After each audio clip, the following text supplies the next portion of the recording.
Oh, how's it going, guys? Welcome back to yet another episode of Calm Down Comments. So, I just filmed one before this. I'm filming another one. I'm doing a little back-to-back episode.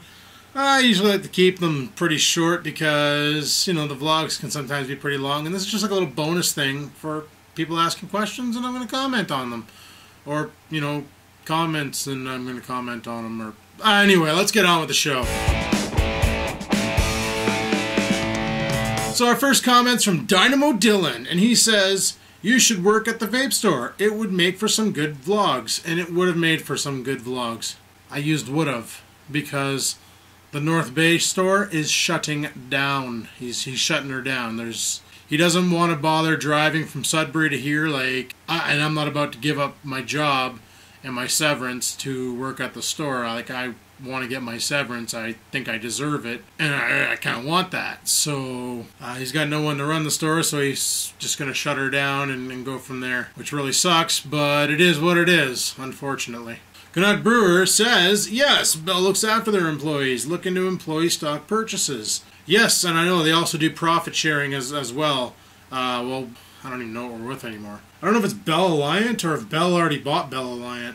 Like, it's so dicked. It's like we got bought out by a company, and then that company got bought out by another company. Like a minnow gets eaten by like a little perch, and then a fucking sewer shark comes and dicks his day over, you know?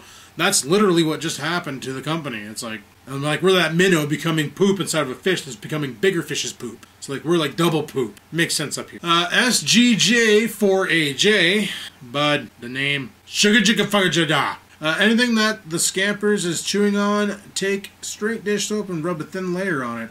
The horrible taste of the dish soap will stop her in her tracks. Also, you know what works great? Hairspray. I shit you not. When I had Felix here and all that nonsense, a little jackass liked to chew on the speaker wires because I had this like surround sound thing. I had like a speaker, and behind me speaker, one on top of the TV, and it was like really cool stuff. And well, a little arsehole liked to chew on the wires, so I grabbed the X's hairspray and I just bzz, bzz on the wires. And it was funny because he came upstairs and he couldn't put his tongue in his mouth. He was like, walking around doing that. And I was like, he bit the wire. And after a couple days, he pulled his tongue back in his mouth and he didn't look like an idiot anymore. But yeah, it worked. He didn't bite wires anymore. He figured they all taste like crap and make your tongue stick out for a day. So never did it again. 2CV Bloke says, "So that's why my phone had a red warning for fog this morning. It's you setting it off." Well, I'm wondering if, you know, the jet stream shift is caused by all the people taking up sub-ohm vaping and blowing huge clouds. Also, that statement is full of shit, and anybody who takes it serious...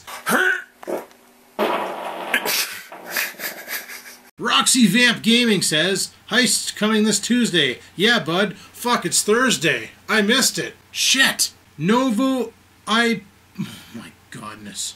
Novo I per Kelly. Sure. Check, what the fuck is this, the 80s? No, it's just when I do work for certain companies, they cut me a check so I can get paid right away. And because it's like I'm like a contract type thing, I'm like the on-site call tech. You know, they don't have cash on site, so they just write you a check, go to the bank, cash it. You know, if it's like a full-time job, then there is no paycheck. It's usually they just direct deposit into your bank and Bob's your uncle. Procrastinator's Garage says, "The song still sticks with the wife and I every time we get flyers in the mail. Lol." Bro, I'm sorry. I apologize. But this one's for you! Flyer day, gotta look at sales on flyer day. See what kind of deals they have in the paper. Flyer day, gotta look at sales on flyer day. See what kind of deals they have in the paper. Flyer day, yeah. Flyer day, yeah. All the sales, so much sales, love the sales. And I'm sorry. Blake Blake Esticalius says, "Do you plan on getting Farming Simulator 2015? No. No, I wasted 128 hours on Farming Simulator 2013. And all I was doing, plow the field, plant the corn, wait, harvest the corn, sell the corn, rinse and repeat, bored out of my mind. The only time that game was fun was when Logie and I got together and we were playing, and we were glitching the shit out of the game by smashing tractors into tractors, and that friggin' hay baler that just went completely wampus on me. It's like you're going, it's dragging fine, and as soon as it got over top of a strand of grass, it started doing the funky chicken like the Harlem Shake or some shit. It was awesome. But no, Farming Simulator 2015, no. Any game that has Giant software written on it, I'm approaching with damn good care. And if it's Giant software and has simulator... Apologize for that. Novi Dali... Sure, Novi Dali says, when's the next tractor vid? Well, see, there's a little problem. There's a lot of snow outside. I have an open rear end. Or a limited slip, or what the frig do they call that? Open diff, I guess. And if one tire doesn't hook, that's the tire that's going to spin like a son of a bitch.